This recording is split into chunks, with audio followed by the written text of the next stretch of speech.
Welcome back, viewers from YouTube and everything. I'm going back over some of the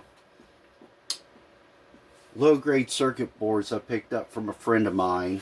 I've got a short video of it also on my page if you want to go view that. But I'm going to take a little bit more time to get a little bit more in depth here. He just started doing e-waste, and I haven't had enough time to really sit down and train this guy at this point, so he's doing the best he can to learn. He's removed some components off of here that, quite frankly, are not worth the time as far as my business is concerned. A little bit background about myself, real quick, is I have an e-waste company. I've been operational for a little over 20 years. I've stayed, mostly a large-scale e-waste company. We're thinking about expanding out here soon enough and taking ourselves to the next level. Yay. But you can see he's already removed some of the flyback transformer here, which to me is just garbage. Leave it on the board. Looks like he's removed some coil chokes and other transistors and, some aluminum capacitors and everything. We still have some tantalum capacitors on this board. We have a crystal oscillator here. These are what's worth money. Some IC chips, no flat packs, no chips on the bottom side or anything else recoverable. Sometimes I'll trim stuff off that's easy enough, like this pigtail of insulated copper. I can get a cool $1.50 out of those. I will get this crystal oscillator. I'll go ahead and get these IC chips off. I'll get a few of these tantalum capacitors off of here. Not all of them, so I can cycle through a few boards here, but just to give you an idea of kind of how I process these out. I don't know if I've said it before, but I'm still learning how to grade and figure out exactly what tantalum capacitors are. So I might get some of these wrong, but I feel that I'm going to learn, how to work these, quick enough. Y'all let me know in the comments if you see anything that I'm missing or I can learn from or whatever. I don't know anything and everything about doing this, so I'm here to learn from both y'all and learn from, y'all learn from me as well. I don't think you'll ever learn anything and everything that you need to know about this stuff, but anyhow, let's get into this. Some of my main basic tools that I use to depopulate circuit boards, which sometimes I do and I don't, but I rarely get large scale into micro scrapping on the circuit boards like this right here, just because there's just such low grade component, less population of low grade components available. I go more towards the mid and high grade type boards, depending upon the value and if it's worth my time or not. And sometimes I only lightly do those, not to turn them into low grade or mid grade boards, depending upon what they are. But these ceramic resistors right here are garbage. If I talk about and identify some of the stuff at this point that I'm about to process off, it's probably worth your time, and it's definitely worth my time. So these are some of my main go-to tools right here that I use to depopulate these boards with. That makes it the easiest. And we need one more mini snips, dikes, side cutters, whatever you want to call these.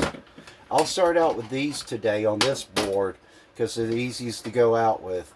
Actually, I'll start out with these right here. I'll go ahead and remove this copper power wire. And then I'm going to come back in with my smaller snips and everything. And I'm going to grab some of these, what I believe to be tantalum capacitors. I think that's a ceramic, but I'm going to go ahead and pull it as well. And I just grab and pull those as well. Let's see here. Let's get this little crystal oscillator here, so that you can see it. These are typically more of a shiny steel silver color. From what I understand, the recovery content in these are basically silver. Not much, but these add up. I think they're bringing $50, $60 a pound or something. I have yet to really sit down and get a net concentration on them and see how many I can process together in an hour to really figure out if it's worth my time. We got some more potential tantalum there. Then these blue ones, and even these blue ones like this, from my research, have been telling me that they're definitely, you know, or that they might be tantalum. There's more of those on there that I could recover, and I will. I'm just trying to get maximum amount of screen time into this. I'm going to try this knife out really quick, but what I've seen a lot of people do, I'm going to have to pop this guy out of the way because it's just not something I really want to recover. It's more or less in my way. The coil choke that's inside of these, go for unclean motors. If you pull that out, if it happens to come out by its lonesome without much effort, then that right there, if it doesn't magnetize or, you know, plated brass, I got me a magnet over there, it's not sticking. Put that in my brass container. I'm going to try this knife really quick and see if it cuts into my IC chips. And I've seen a lot of people do it like that, and I've been copying what they do, and it seems to work out fairly decent. They'll get the screwdriver under just like that. Sometimes these will pop free and clear, but usually you have to work them back and forth a handful of times. I'm liking the way this knife works, actually. It's better than my box cutter. But you can use a box cutter too. But you want to, sometimes they'll do that. And flip this guy back and forth rapidly. Sometimes it takes more than 4 or 5. But I think that these things are bringing something like $10, $11, $12 a pound. You can't see on camera. I've already built the pile. I just throw everything in the pile. And then when I get a pile that's too big, I'll sit down and I'll categorize and classify those out. I will process more off this board, just not sitting here, so that we can go through a few more boards. He's depopulated this board as well and left some copper insulated wire and power wire attached to it. Let me wrap this thing up pretty good. My imagination is he's got the stuff off of here that, and I don't recommend this whatsoever, that would not survive fire. And then he was going to cook the rest of this stuff off by fire. Folks, do not burn this stuff, okay? And unless you really know what you're doing, do not put this stuff through shred or whatever. The chemicals that are coming out of this stuff is too lengthy to, you know, mention at this point. You don't want anything to do with the chemicals that are in any of this stuff. So I've removed the insulated wires off of this. I'm going to get this crystal oscillator, what I think to be some tantalums as well. And then I've got an IC chip. That's where these guys come in on the smaller IC chips. That easy. I've been watching people cut some of these smaller ones with the knife and try to pull them back and forth. You get one of these right here. It's the ratcheting kind. And you just twist, and normally they like to pop off fairly easy. There's nothing else on here I see that I want to get off right now. I'll come back and get some of these tantalum capacitors. And we'll move on to the next board.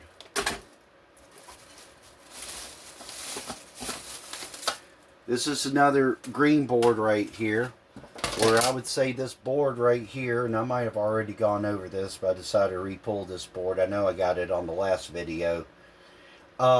If it had more components on it, I would be leaning towards this green both sides. That's how you can identify that you're approaching maybe mid-grade peripheral board or whatever. But this one's barely there if it had more components like tantalums or whatever. Unfortunately, it only has one IC chip and some flat packs on the back side of it. But I'll go ahead and process those really quick. I'm going to use my handy dandy alligator snapper thing here. I have funny names for some of my tools. And once again, I'm going to take it and just twist it like that. On some of these boards, you'll find that they're a little bit harder to twist. And you may actually, on this chip, we'll pretend like it's still mounted. You may have to actually grab it about a third in or quarter in and twist it one way or the other. Work it a little bit. I'm going to do the same with this chip and come more of a third into it, because the rectangular ones on solder boards like this do break off easy. And this one, unfortunately, you're left with grabbing these in the middle regardless. And sometimes your pliers will kind of skip off when you try to bite into them. But usually they're not that difficult. We'll get the crystal oscillators off of here. These kind of have a little bit of glue adhesive on them, but this board's very old and very dry. And to be honest with you, I've depopulated this board as much as I want to. I will not come back over this board.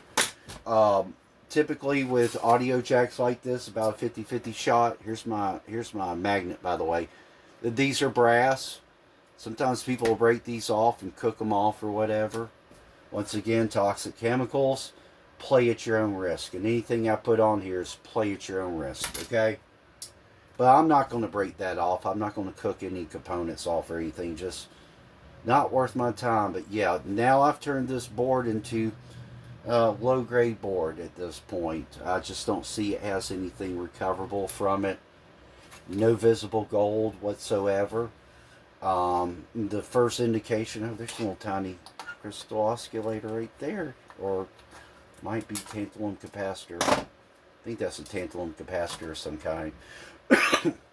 But anyways, what typically identifies more mid to high grade green circuit boards is you're going to see slightest bit of gold, tracers, etching around the edges where resistors or other circuit components hook up to.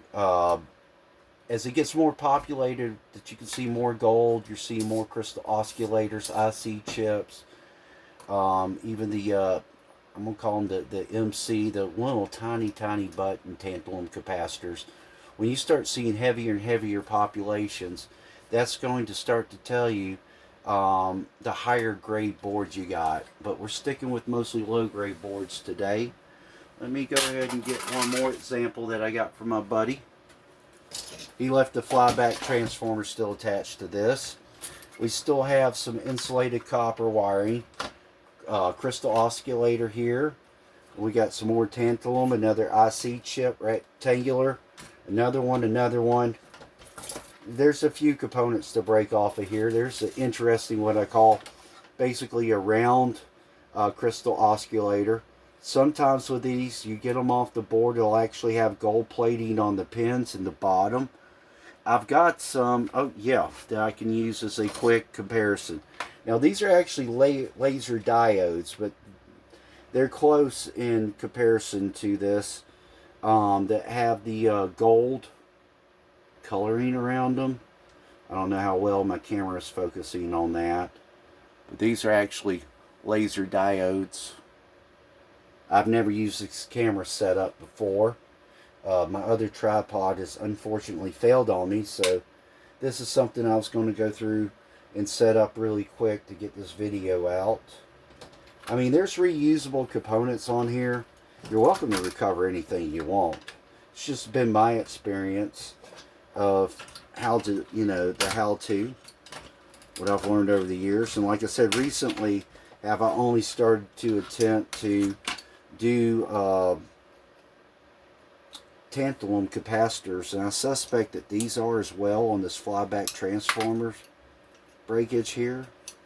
Cut those off real quick.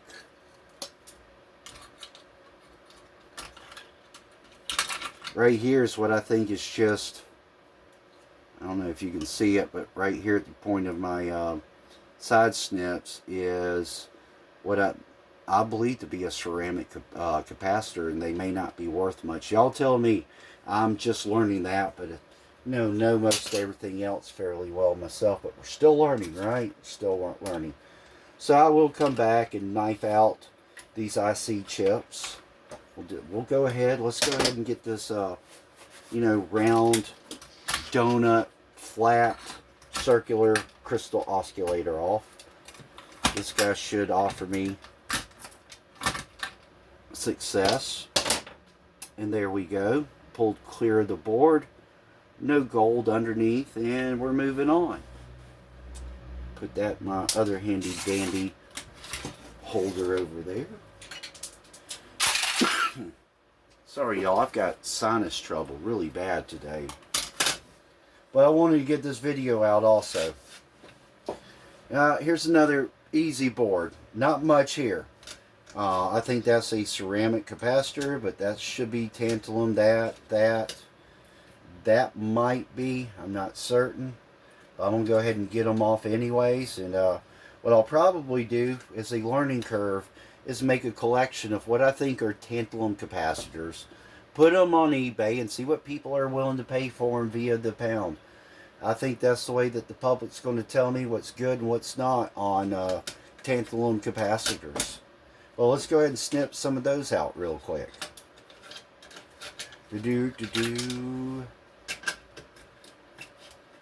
I hope everybody's having fun. If you're getting to watch this video for the first time, tell me your experience level. Tell me where you're from. Want to really build a channel out of this eventually. Right now it's more of a channel of hobby. Business-wise, I've been doing this for quite a number of years, however, outside of collecting tantalum capacitors. And it looks like I've gotten the vast majority of them off of here. He's left the aluminum heat sinks, which on boards like my low-grade boards, I don't take time to take off the aluminum heat sinks, because aluminum's going roughly around 60 cents a pound, maybe 70 to. Well, there goes my camera. That'll be great for a blooper reel later on. Was that not fun? Anyways, I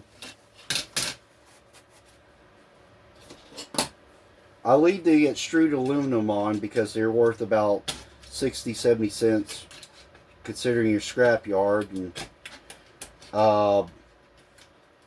these brown circuit boards are usually selling for about 50 cents a pound. So, unless they're really heavy, he didn't take them off, and I don't feel like taking them off. Most of the time, these coax hookups for your cards are brass or aluminum. If you want to get those off, usually they're easy enough. You can take these sometimes, most of the time. You can take those off. They don't stick to the magnet. They're likely brass. And I toss them in. I just mix my brass together. My scrapyard doesn't care.